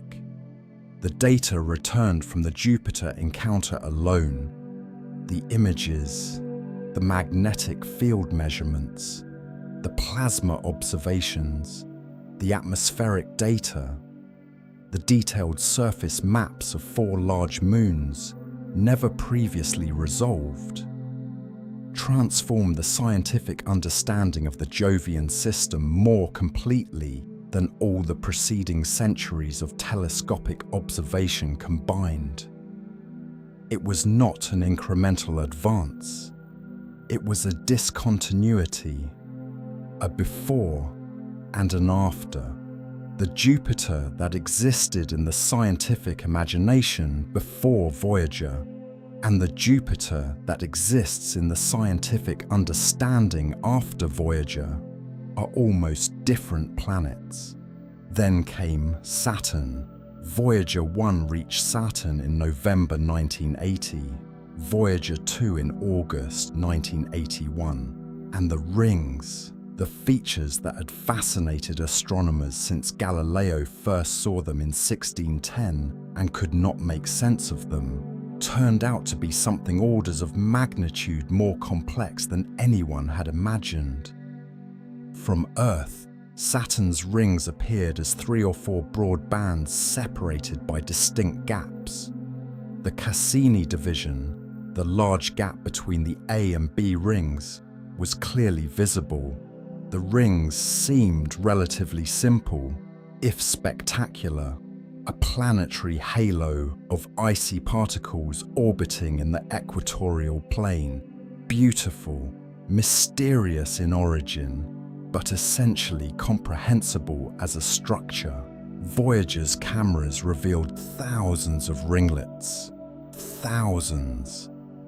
What looked from Earth like broad, smooth bands were actually intricate collections of narrow rings, each a few miles wide, each slightly different from its neighbors in composition and density and optical thickness. The rings showed waves, density waves, and bending waves propagating through the ring material like sound waves through a medium, driven by gravitational resonances with Saturn's moons. They showed braids, the F-ring, a narrow ring outside the main ring system, appeared in Voyager images to be twisted and braided into multiple strands.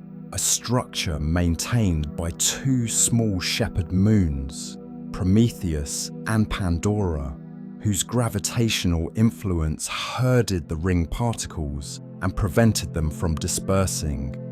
They showed spokes, dark radial features crossing multiple ringlets simultaneously, rotating with the rings despite the fact that particles in different parts of the rings orbit at different speeds, suggesting they were maintained by some electromagnetic mechanism that aligned particles regardless of their orbital velocity. The rings are thin, extraordinarily thin, at 240,000 miles across, wider than the distance from Earth to the Moon. The main ring system is in most places only about 30 feet thick. Scaled to the size of a sheet of paper, Saturn's rings would be spread over an area roughly the size of a football field while remaining less than a millimeter thick. They are among the flattest structures in the solar system, maintained in their plane by the mutual gravitational interactions of their constituent particles, a dynamic equilibrium sustained by billions of individual objects, ranging from dust grains to house-sized boulders, all orbiting independently according to the laws of orbital mechanics. The rings are also young. The level of contamination of the ring particles by dark material from interplanetary dust suggests they cannot be more than a few 100 million years old. A small fraction of the solar system's 4.6 billion year history. They may be the remnant of a moon that strayed too close to Saturn and was torn apart by tidal forces, or the debris from a collision between two moons.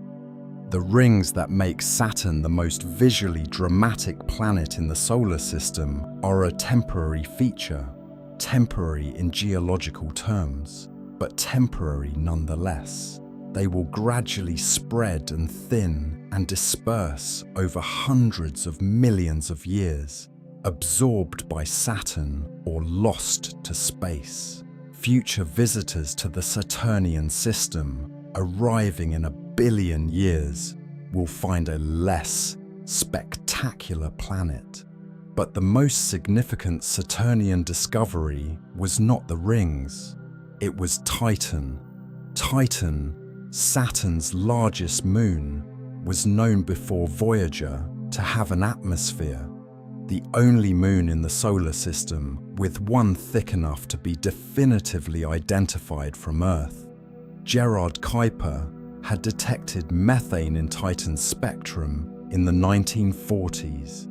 The surface was hidden beneath an opaque orange haze that no Earth-based telescope could penetrate. The questions were basic. How thick was the atmosphere? What was it made of? What was the surface like beneath the haze? Voyager 1 made a close flyby of Titan in November 1980, passing within 2,500 miles of the surface, the closest approach of the entire mission to any body other than Jupiter. The trajectory chosen for this flyby, which required deflecting the spacecraft above the plane of the solar system and ruled out any further planetary encounters, tells you how significant NASA considered the Titan encounter. They gave up Voyager 1's chance to visit Uranus and Neptune, destinations eventually covered by Voyager 2, in order to fly close to Titan. What the instruments found was a world of extraordinary complexity and unexpected chemical richness. The atmosphere was thicker than anyone had anticipated. Surface pressure, approximately 1.5 times Earth's atmospheric pressure at sea level, higher than any other moon in the solar system and higher than any planet except Venus. Composition primarily nitrogen, like Earth's, roughly 95% nitrogen, with several percent methane and traces of dozens of other organic compounds. Ethane, propane, acetylene, hydrogen cyanide, complex nitrogen-bearing organic molecules called tholins. The photochemistry of methane in Titan's upper atmosphere, driven by ultraviolet light from the sun despite Titan's enormous distance from it, was producing a chemical complexity that rivaled anything known in planetary atmospheres. The surface temperature was approximately negative 290 degrees Fahrenheit, cold enough that water exists only as rock-hard ice, but warm enough that methane can be liquid. Models developed after the Voyager encounter suggested Titan might have lakes and seas and rivers, not of water, but of liquid methane and ethane, with a hydrological cycle analogous to Earth's water cycle, but operating at temperatures nearly 300 degrees colder and with hydrocarbons instead of water. Rain would fall, rivers would flow, seas would fill basins in a landscape shaped by the same erosional and depositional processes that shape Earth's surface, but driven by a different liquid in a different temperature regime, on a world where the rocks are made of water ice, and the sand is made of organic compounds. Voyager could not see through the haze to the surface. Its cameras returned images of the top of the photochemical smog layer, uniform orange, featureless, impenetrable. But the atmospheric data was extraordinary.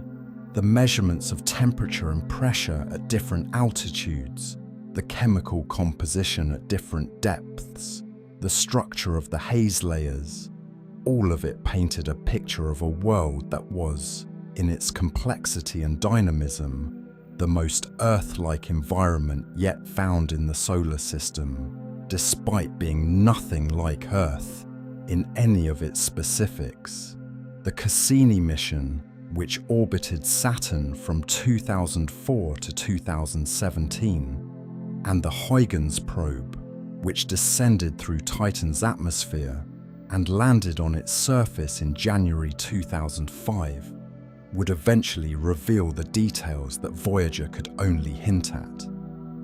Lakes of liquid methane and ethane in the polar regions, river channels carved by methane rain, dunes of organic sand shaped by winds, a surface whose features had been created by processes directly analogous to the erosional and depositional geology of Earth, but operating in a profoundly alien chemical context. Everything Cassini and Huygens found at Titan, every detail of its surface geology, every measurement of its atmospheric chemistry, every revelation about its methane cycle was in some sense a follow-up to the questions Voyager raised in 1980 with a flyby that lasted hours and returned data that took decades to fully understand. After Saturn, Voyager 1 was sent on a trajectory above the plane of the solar system, heading outward toward the heliopause that would not be reached for 3 more decades. Voyager 2 continued to Uranus, reached in January 1986, and Neptune, reached in August 1989. These encounters were conducted by a spacecraft that had already traveled for 9 years and covered billions of miles, whose instruments were still functioning, but whose power budget was declining, and whose mission designers had to make careful choices about which observations to prioritize and which to sacrifice. Uranus was a planet of surprises, beginning with its orientation. The planet's rotation axis is tilted 98 degrees relative to its orbital plane, essentially on its side, rolling around the Sun like a barrel rather than spinning like a top.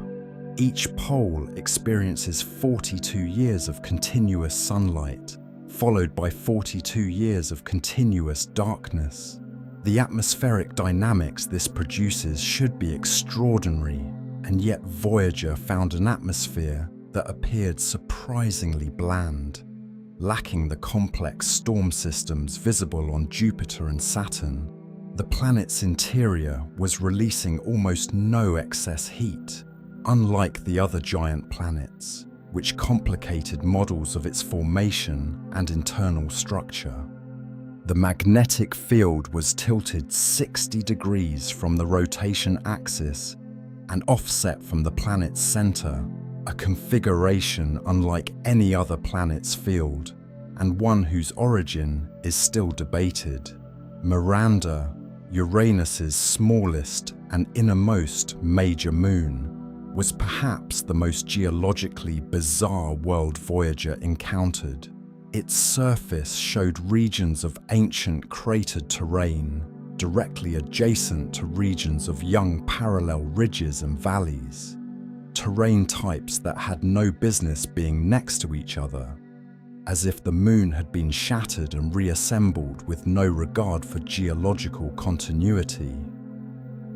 The cliffs of Verona Rupes, estimated at roughly 6 miles high, are among the tallest cliff faces in the solar system, towering structures on a moon only 300 miles in diameter, suggesting internal processes of extraordinary violence at some point in Miranda's past.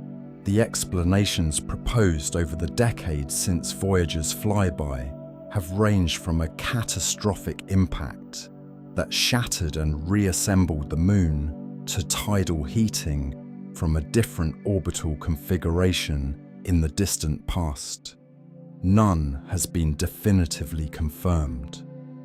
Neptune, the last planetary encounter, produced the most dramatic atmospheric science of any of the giant planet flybys. A planet that should have been, based on its distance from the Sun and its limited internal heat source, a placid, featureless world, turned out to have the fastest winds measured on any planet in the solar system. Wind speeds exceeding 1,300 miles per hour, a great dark spot analogous to Jupiter's Great Red Spot, an Earth-sized storm system in Neptune's atmosphere that was not present when the Hubble Space Telescope examined the planet a few years after Voyager's flyby, suggesting it had dissipated in the intervening time. A smaller storm called the Scooter that circled the planet on a 16-hour cycle, moving faster than the surrounding atmosphere. The weather on Neptune was violent and dynamic and poorly understood, driven by internal heat sources whose magnitude and distribution the models had not correctly predicted. Triton, Neptune's largest moon, provided the final shock of the planetary phase. It orbits Neptune in the wrong direction, retrograde, opposite to Neptune's rotation, strongly indicating it was captured from the outer solar system rather than forming alongside the planet. Its surface, one of the coldest measured anywhere in the solar system, at approximately -391 degrees Fahrenheit, was geologically active. Geysers of nitrogen gas erupted from the surface, driven by a mechanism involving solar heating of dark material beneath translucent nitrogen ice. Even at Neptune's distance from the Sun, the faint sunlight is enough to create pressure differences that eventually rupture the surface, venting nitrogen that carries dark particles upward as dark streaks visible in Voyager's images. Active geology on a world at -391 degrees Fahrenheit. Geysers erupting from the coldest place Voyager visited. This was the final planetary discovery of the mission, a confirmation, if any were needed, that the solar system is full of active, dynamic worlds that do not behave according to the intuitions developed for understanding geology and chemistry and physics on Earth.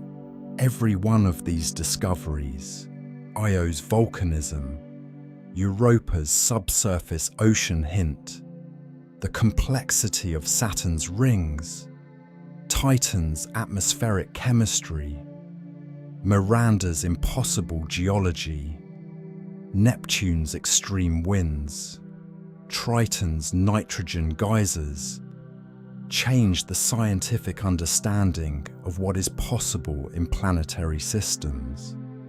They demonstrated that worlds can be active and complex in ways that require internal energy sources we had not fully appreciated, that liquid environments can exist far from the Sun through tidal heating, that atmospheres can develop rich chemistry in cold, dark environments far from stellar warmth.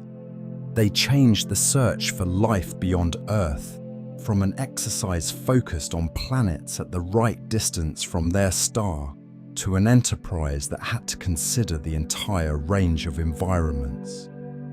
From the volcanic surfaces of tidally heated moons to the subsurface oceans of icy worlds, to the organic-rich atmospheres of cold, distant satellites. that might support chemical complexity and biological processes. All of this, from Jupiter's volcanic moon to the geysers of Triton, was the preamble to the heliopause. It was the journey that preceded the crossing.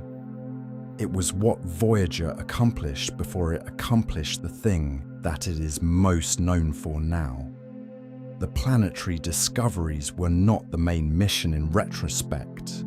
They were the first chapter of a story whose most important chapters came decades later.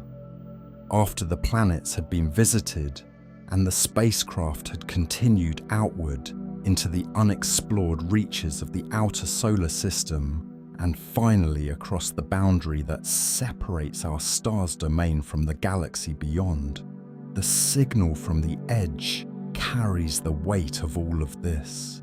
It is not just a transmission from a distant spacecraft. It is the culmination of a journey that began with the grand tour of the outer planets that revealed active volcanism and subsurface oceans and complex atmospheric chemistry across a dozen worlds, that crossed the termination shock and the heliosheath and the magnetic highway and the heliopause, and that continues to return data from genuine interstellar space. Data that raises questions that the models built before any spacecraft had ever been there could not have anticipated. What Voyager found at the planets changed what we thought was possible in the solar system. What Voyager found at the edge changed what we thought we knew about where the solar system ends. And what Voyager found in interstellar space is still being worked out, still being debated and modeled and understood by scientists who are using data returned by instruments built 50 years ago on a budget that would not cover the coffee budget of a major modern tech company, transmitted across 14 billion miles at a power level that makes the word faint seem like an overstatement. The signal is still coming in. The data is still being read. The questions are still open. The conversation between humanity and its most distant emissary continues, for now, across a distance and a silence and a cold that makes every scale of measurement familiar to ordinary human experience seem trivially small. And the engineers are still listening. There is a moment that happens to people who spend enough time thinking seriously about Voyager 1.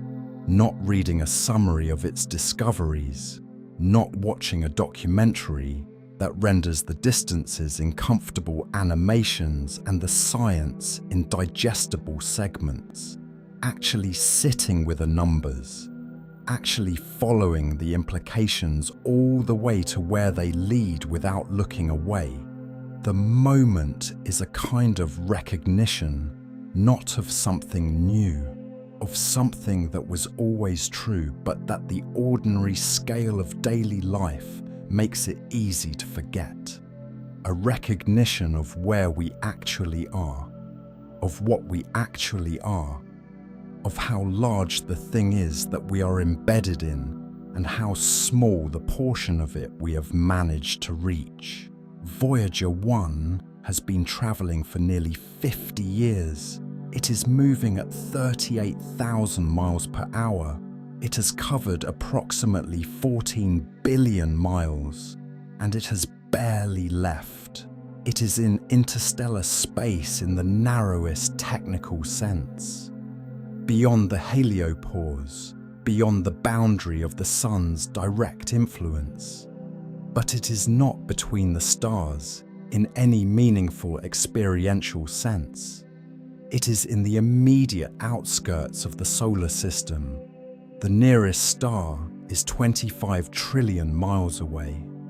At Voyager's speed, it would take 73,000 years to get there if it were headed in the right direction.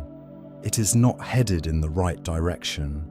the star it will pass closest to, in approximately 40,000 years, it will miss by 1.6 light years, nearly 10 trillion miles. We sent our fastest, most distant spacecraft to the edge of the solar system, and it took 50 years to get there, and it is nowhere near anything else. This is not a failure. It is a fact about the scale of the cosmos, that every other fact about the cosmos must be understood in relation to. The universe is not large in the way that countries are large, or continents are large, or even in the way that the solar system is large. It is large in a way that makes all of those categories of largeness irrelevant. It operates at scales where the distances between things are measured in units that require years of light travel to cross, where the time scales of processes are measured in billions of years, where the number of objects is measured in numbers that have no meaningful analogue in human experience. And into this Voyager went, a machine built by human hands, from human materials, running on human ingenuity, and human commitment and human stubbornness about keeping something going, long past the point where anyone would have blamed them for letting it go quiet. It went to the edge of the solar system and crossed it and sent back signals about what it found there. Signals that arrived as a femtowatt of power after a 22-hour journey across 14 billion miles. Signals that contained genuine information about a place no instrument had ever been. Signals that changed what we know about where our home ends and the galaxy begins. The anomalies it found are real. The magnetic highway that nobody predicted is real. The tsunami waves propagating through interstellar space are real. The heliopause that sat 20 to 30% farther from the sun than every model calculated is real. The plasma density that keeps changing in ways that are not fully explained is real. The cosmic ray anisotropy that doesn't match the predictions is real. These are not errors. They are the universe telling us that our models were approximations, and that reality is richer and stranger than the approximations captured. This is always what happens when predictions meet direct measurement. This is exactly what exploration is for. Voyager 1 will go quiet soon. The power budget is almost exhausted. The instruments are failing one by one. The engineers are making increasingly difficult choices about what to keep running and what to sacrifice. By sometime in the 2030s, the transmitter will fall silent. The last signal will make its 22-hour journey to Earth. It will be received. It will be decoded. The data it carries will be logged. And then there will be nothing more from that direction. The Deep Space Network will point its enormous dishes at that precise location in the sky and hear only the background noise of the universe. But the spacecraft will continue, moving through interstellar space at 38,000 miles per hour, carrying the golden record with its sounds and images and greetings from Earth. Moving through the plasma it once measured, through the magnetic field it once mapped, through the cosmic ray population it once counted. Silent now, dark, cold, but present, physical, real. In 40,000 years it will pass near Gliese 445. In 225 million years, it will complete one orbit of the galaxy. The record it carries will still be intact. The information encoded in its grooves, Bach and Beethoven, and Chuck Berry, the songs of humpback whales, the heartbeat of a human being, greetings in 55 languages, the address of our solar system written in the language of pulsars, will still be physically readable by any instrument capable of reading it. Nobody will read it. The probability is effectively zero. Space is too vast, and Voyager is too small, and the record emits no signal, and there is no reason for anything to find it in the incomprehensible emptiness between the stars. The scientists who created it knew this. They sent it anyway, because the record is not really a message to the cosmos. It is a message to ourselves. Evidence that we were here. Evidence that we looked outward and reached beyond our home and wanted to mark the moment with something that would last. It will last, long after everything we have built on Earth has been erased by geological time and biological change, and the slow entropy that dissolves all ordered structures into heat, long after the civilization that built Voyager has transformed into something unrecognizable or ended entirely, long after the sun has burned through its fuel and expanded and faded. Voyager will be out there, still moving, still carrying its cargo of human sounds and images and hopes into the interstellar medium that it helped us understand. We are a species that has been on this planet for perhaps 300,000 years. We have had agriculture for roughly 10,000 years. We have had science as a formal enterprise for perhaps 400 years.